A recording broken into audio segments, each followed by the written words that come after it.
امریکہ سے Michael H heart نے کتاب لکھی دا 100، ریسرچ بڑی تحقیق اس نے کی کہ آج تک دنیا میں کون سے 100 مؤثر آدمی گزرے ہیں. خود عیسائی تھا، حضرت عیسیٰ کا ذکر اس نے کیا ہے لیکن تیسرے نمبر پر کیا ہے. حضرت موسیٰ کا ذکر بعد میں کیا ہے، پہلے نمبر پہ اس نے میرے اور آپ کے آقا کریم کا ذکر کیا. اور اس پر جب اعتراضات ہوئے تو منتھلی نیو یارک میں اس نے جواب لکھا تو مضمون کی ہیڈنگ یہ بنوائی، the last but the first. یہ نبی آیا آخر میں ہے پر نمبر پہلا ہے. جب یہ کتاب شائع ہوئی تو کنفیوشس کا کلمہ پڑھنے والوں نے بھی، گوتم کا کلمہ پڑھنے والوں نے بھی، اور حضرت عیسیٰ علیہ السلام یا حضرت موسیٰ علیہ السلام، یہودیوں نے، عیسائیوں نے مائیکل ایچ ہارٹ پر اعتراضات کیے تو انہیں مسلمانوں کے نبی کا ذکر پہلے نمبر پہ کیوں کیا ہے؟ ان کا ذکر بعد میں 10ویں نمبر پہ 50ویں نمبر پہ کرتے، پہلے نمبر پہ حضور کا ذکر کیوں کیا ہے؟ اب ہارٹ پبلشنگ کمپنی امریکہ کی ہے، لکھنے والا شخص امریکی ہے، پر لکھتا کیا ہے؟ The last but the first. کہتا ہے یہ نبی آیا سب سے آخر میں ہے پر ان کا نمبر سب سے پہلا ہے. ان جیسی ہستی نہیں دنیا میں آئی. اور پھر اس نے دلائل دیے، اس مضمون کے اندر اس نے دلائل دیے کہ میں نے حضور کا ذکر پہلے نمبر پر کیوں کیا ہے. جو بات مائیکل ایچ ہارٹ نے لکھی ہے نا، the last but the first, Iqbal پہلے کہہ چکے ہیں، نگاہ عشق و مستی میں یہی وہی اول وہی آخر. میرے آقا کریم صلی اللہ علیہ وآلہ وسلم کی عظمت و شان پر جو حملہ کر رہے ہیں وہ اس لیے کہ انہیں پتا ہے ہماری قوم اسلام کے قریب ہو رہی ہے. انہوں نے سارے نظام اپنا کے دیکھ لیا ہے، دنیا کی کچھ دولت تو ان کو ملی ہے لیکن گھر اجڑ گئے ہیں، انسانیت کا جنازہ نکل گیا، اندر سینے جل رہے ہیں. ہمارے ملک کے ایک صحافی ہیں، وہ کہتے ہیں کہ میں ڈنمارک میں تھا تو سڑک سے گزر رہا تھا، کوئی 10ویں 11ویں منزل سے ایک عورت نے اون کا گولا پھینکا نیچے، وہ میرے سر کو لگا ہے. تو میں نے دیکھا اون کے اس گولا تو نیچے گرا ہے، سلائیاں اس عورت کے ہاتھ میں ہی ہیں. تو میں نے کہا اب یہ واپس میں کیسے پھینک سکتا ہوں؟ اس بڑی عورت نے، کوئی 75 سال اس کی عمر تھی، اس نے کہا میں سلائیاں نیچے پھینکتی ہوں، تم فلاں منزل پہ آ کے یہ اون کا گولا اور سلائیاں مجھے واپس کر دو.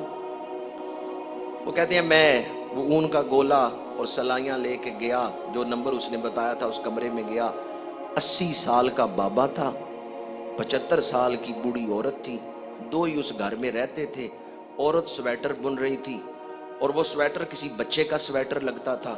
تو میں نے اس سے کہا کہ بچہ تو مجھے یہاں نظر نہیں آ رہا، تم دونوں بوڑھے ہو، سویٹر کس کا بن رہی ہو؟ اس نے کہا میں سویٹر نہیں بن رہی، میں نے تو یہ ایک طریقہ بنایا ہے کسی راگیر کو اپنے کمرے میں بلانے کا.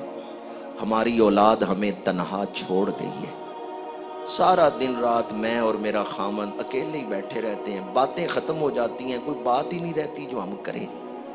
تو پھر میں ایسا کرتی ہوں، یہ سلائیاں ہاتھ میں پکڑ لیتی ہوں، گولا نیچے پھینکتی ہوں، کسی راگیر کے سر پہ لگتا ہے، اس کو کہتی ہوں آ کے مجھے یہ ان کا گولا پکڑا جاؤ. وہ آتا ہے، ہم اس کو بٹھاتے ہیں، چائے پلاتے ہیں، اس کے حالات پوچھتے ہیں، اپنے حالات بتاتے ہیں، ہمارے 2 گھنٹے گزر جاتے ہیں. وہ صحافی کہتے ہیں کیا فائدہ اتنی ترقی کا، ماں باپ تنہائی کا شکار ہے. میں نے ان سے پوچھا کہ تمہاری اولاد نہیں؟ انہوں نے کہا اولاد ہے، بیٹے بڑے کامیاب ہیں لیکن وہ اپنے اپنے کاموں میں ہیں. سال کے بعد ایک دن آتے ہیں مدر ڈے پر، اور کبھی کبھی مدر ڈے پر بھی نہیں آتے. میں نے کہا مجھے اپنے بیٹے کا ایڈریس دو، انہوں نے ایڈریس دے دیا. وہ صحافی کہتے ہیں میں چند دنوں بعد گیا ان کے بیٹے کے آفس میں، ٹائم لے کے بات کی کہ تمہارے والدین اتنے پریشان ہیں، تم کیوں نہیں ان پر دھیان دیتے؟ اس نے کہا فضول باتیں نہ کرو، میرے پاس وقت نہیں، اٹھ کے جاؤ، دفع ہو جاؤ، میں بڑا مصروف بندہ ہوں. اس سال تو میں نے اپنے والدین کو مدر ڈے پر بھی جا کے نہیں ملنا، میں نے فلاں کمپنی کو آرڈر دے دیا ہے، وہ پھول دے آئیں گے. یہ حال ہے ان ملکوں کا جنہیں ہم بڑا کامیاب سمجھتے ہیں. اولاد کے پاس وقت نہیں ماں باپ کے لیے. انہوں نے سارے نظام اپنا کے دیکھ لیے، اب وہ اسلام کے قریب آ رہے ہیں، اب وہ اسلام کی طرف بڑھ رہے ہیں. اور اگر دنیا کو سکون ملے گا تو اسلام کی چھاؤں میں ہی ملے گا. اب جو لوگ انہیں اسلام سے روکنا چاہتے ہیں وہ توہین آمیز خاک شائع کر رہے ہیں تاکہ دنیا اسلام کے قریب نہ جائے. لیکن وہ جتنی مرضی ہے کوشش کر لیں، جیسے آج تک اسلام کے خلاف ہونے والی کوششیں ناکام ہوئی ہیں، اسلام ہی کامیاب ہوا ہے. تاتاری ناکام ہوئے، معتزلہ ناکام ہوئے، یہ تاریخ کی کتابوں میں ان کا ذکر موجود ہے، ورنہ دنیا تو انہیں بھول ہی گئی، ان کو پتہ ہی نہیں یہ اسلام کے خلاف اٹھے تھے، وہ سب مٹ گئے. اسلام آج بھی زندہ ہے. اسی طرح اس دور میں جو اسلام کے خلاف سازشیں کر رہے ہیں یہ بھی ناکام ہوں گے اور اسلام ہی سر بلند